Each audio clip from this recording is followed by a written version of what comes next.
If you've been thinking about reaching out to me, but you haven't yet, there's a good chance I already know some of the questions going through your head. First, do you take insurance? How much does it cost? Why would I pay cash when I already have insurance?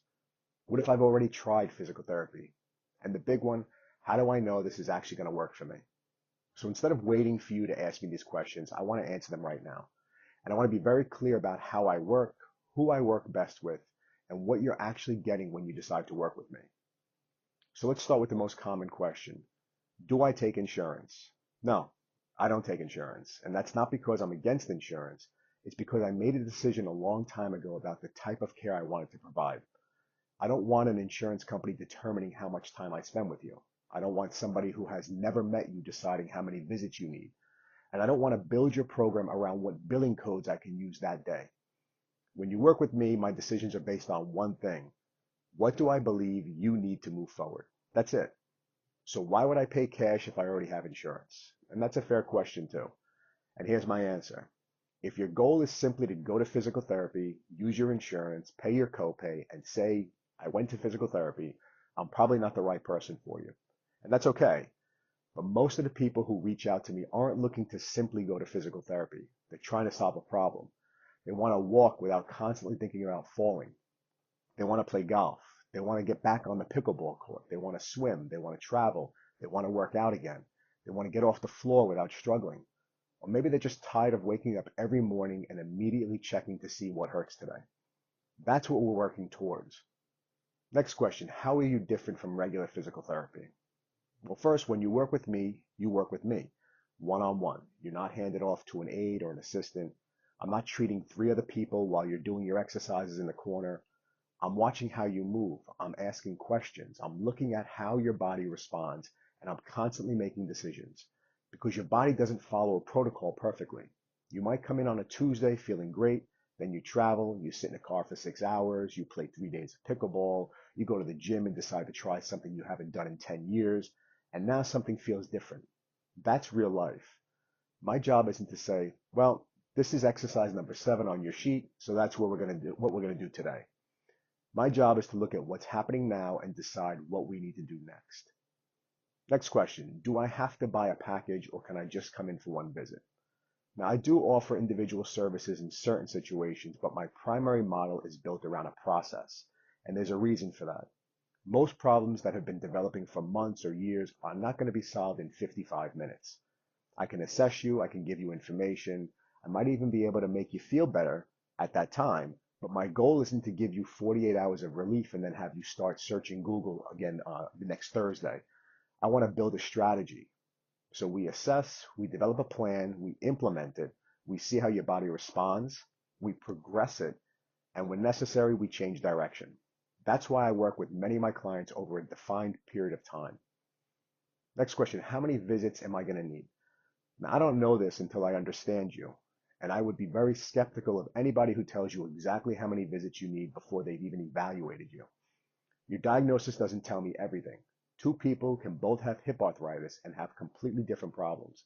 One might have a strength deficit, one might have a major mobility limitation, one might have poor balance, and one might be terrified to move because they've been told their hip is bone on bone. Same diagnosis, completely different person. So I don't treat your MRI. I don't treat the diagnosis code. I work with the person standing in front of me. Now, can you actually help with my specific problem? That's exactly what we need to determine. I've been a physical therapist for over 25 years. I've worked with orthopedic problems, joint replacements, balance problems, neurological conditions, chronic pain, athletes, older adults, and people with very complicated medical histories. But I'm also not going to pretend I can help everybody. Sometimes I evaluate somebody and realize they need a physician. Sometimes they need imaging. Sometimes they need surgery. Sometimes they need a completely different specialist. My job is not to convince every person who walks through my door to work with me. My job is to help determine the next best step for you. Have you worked with someone with my condition before? Probably, but actually I think there's a better question than that. Have I worked with someone who has your goals? Because your diagnosis, it's only part of the story. If you're 70 years old and your goal is to walk to the mailbox, that's one plan.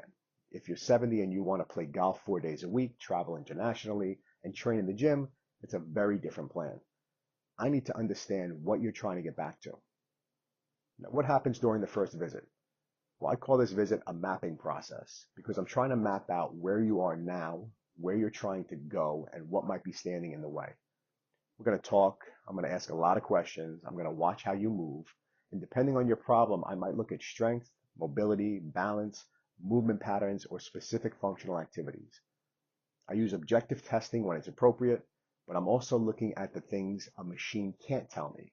What are you afraid to do? What have you stopped doing? What do you think is wrong with you?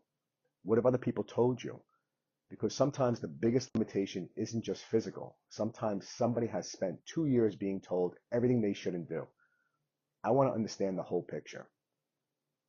Next question. Are you going to give me a bunch of exercises to do at home? No, I'm not interested in giving you 17 exercises that you won't do. I'd rather give you 3 things that make sense, explain why you're doing them, and make sure they fit into your life. Now, I do expect participation. That's important. When we decide to work together, we're a team. I'm going to coach you. I'm going to guide you. I'm going to make changes. I'm going to answer your questions, but I can't do the work for you.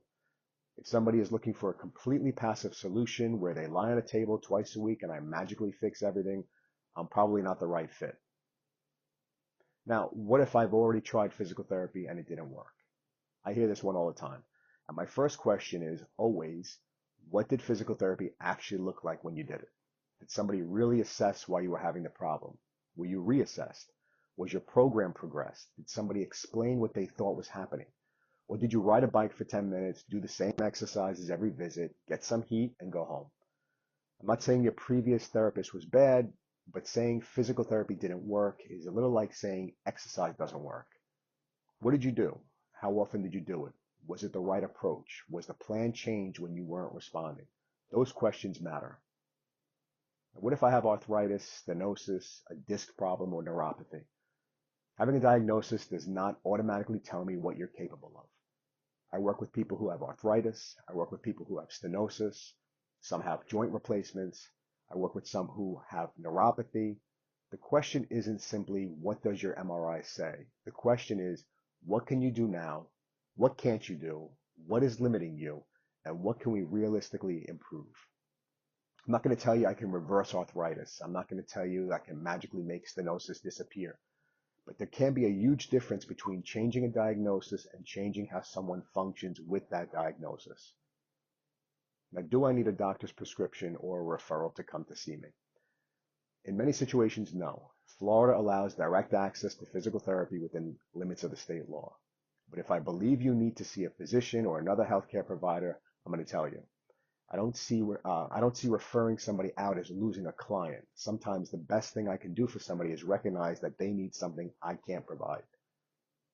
Will I work directly with you every time? Yes, when you schedule with me, you're working with me.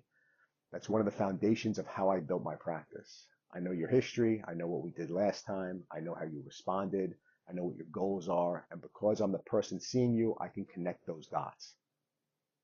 So what am I actually paying for? This is probably one of the most important questions because if you look at my program and try to divide the price by the number of appointments, you're looking at it the wrong way. You're not purchasing visits.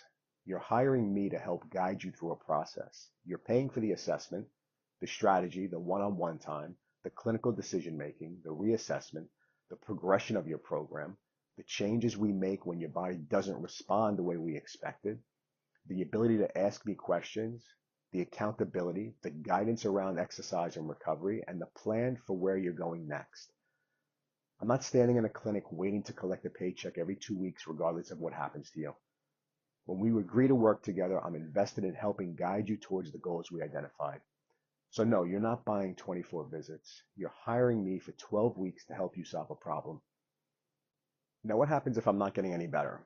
Well, then we reassess. We ask why. Is the diagnosis wrong? Is the exercise dosage wrong? Are we progressing too quickly? Are we progressing too slowly? Is there something happening outside the clinic that's constantly aggravating the problem? Do we need imaging? Do we need another medical opinion? One of the biggest mistakes I see is continuing the same treatment simply because that's the original plan. If you're not responding, that's information, and we need to use that information. Can I guarantee results? No. And anybody dealing with the human body who guarantees a specific outcome should make you a little nervous. I can't guarantee how your body will respond. I can't guarantee you'll never have pain again.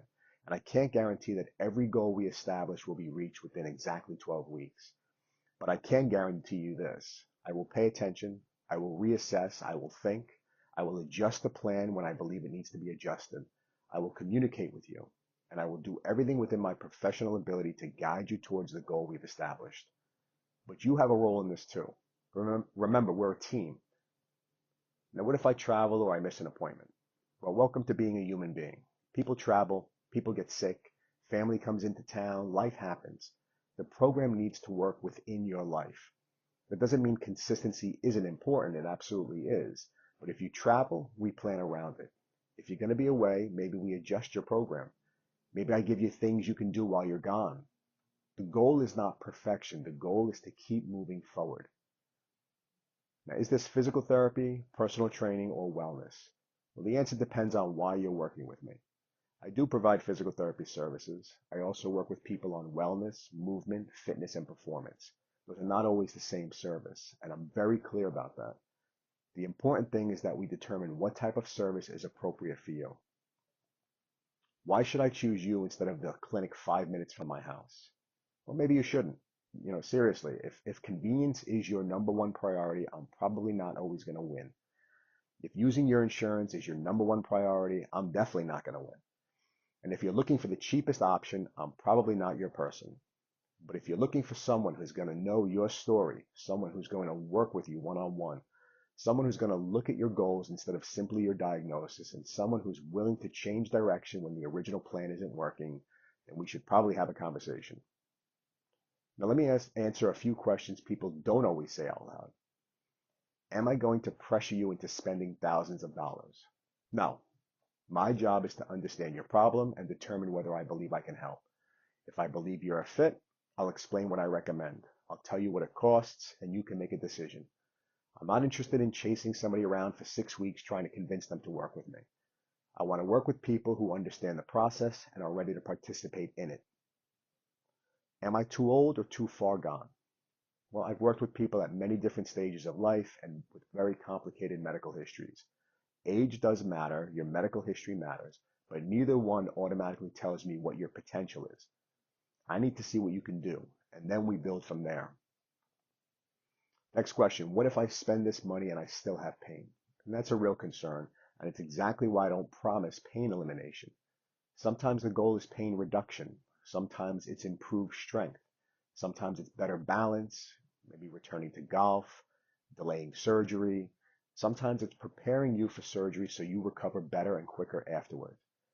We need to define what success looks like for you. Because if the only number you're watching is a 0 to 10 pain scale, you might completely miss the fact that you're walking further, sleeping better, lifting more, traveling again, or doing things you had stopped doing. I want you paying attention to your relief level and your ability level, not spending your entire day hunting for pain. Are all the recovery technologies in the clinic just gimmicks? Technology is a tool. It's not a treatment plan. I use different recovery technologies when I believe they might support what we're trying to accomplish. But I'm not going to put you on a machine, walk away, and pretend the machine solved your problem. Movement matters, strength matters, balance matters, recovery matters. The technology needs to support the strategy, not replace it. Will I be able to keep up? Your program is built around you. I'm not comparing you to the person who comes in before you. I'm not comparing you to the person who comes in after you. We start where you are, then we progress. My job is to challenge you appropriately, not destroy you. Am I going to make you stop golf, pickleball, swimming, cycling, or going to the gym? Now, my goal is usually the exact opposite. I want to figure out how to keep you doing those things that you love whenever it's safe and reasonable. Sometimes we need to modify something. Sometimes we need to temporarily reduce the volume. Sometimes we need to change how you're doing it. But I don't want your entire life to become rehabilitation. We're doing this so you can get back to living. What happens after the 12 weeks? We look at where you started, we look at where you are, and we decide what's next. Some people are ready to continue independently. Some people want ongoing guidance through my recovery concierge program.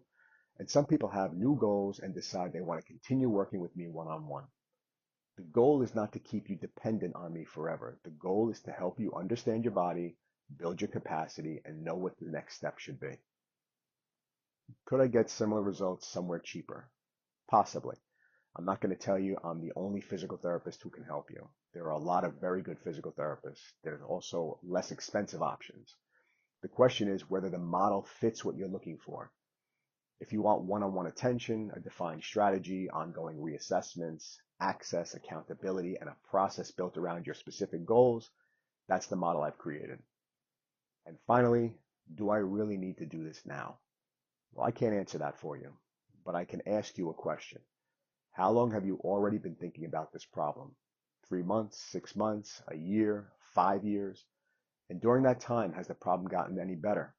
Or have you slowly started changing your life around it? Maybe you stop playing pickleball. Maybe you take the elevator instead of the stairs.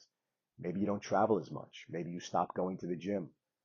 Maybe you're constantly looking for the closest parking spot. That's what I want you to pay attention to. Because sometimes the biggest cost isn't the money you spend trying to solve the problem. It's how much of your life you slowly give up while you're waiting. So if you're wondering whether I can help you, don't try to diagnose yourself from my videos. Let's have a conversation. Tell me what's going on, tell me what you've tried, and most importantly, tell me what you're trying to get back to doing. Then we'll determine whether I believe I'm the right person to help you. And if I am, I'll explain exactly what I recommend. If I'm not, I'll tell you that as well. The first step is simply figuring out what's standing between where you are now and where you want to be.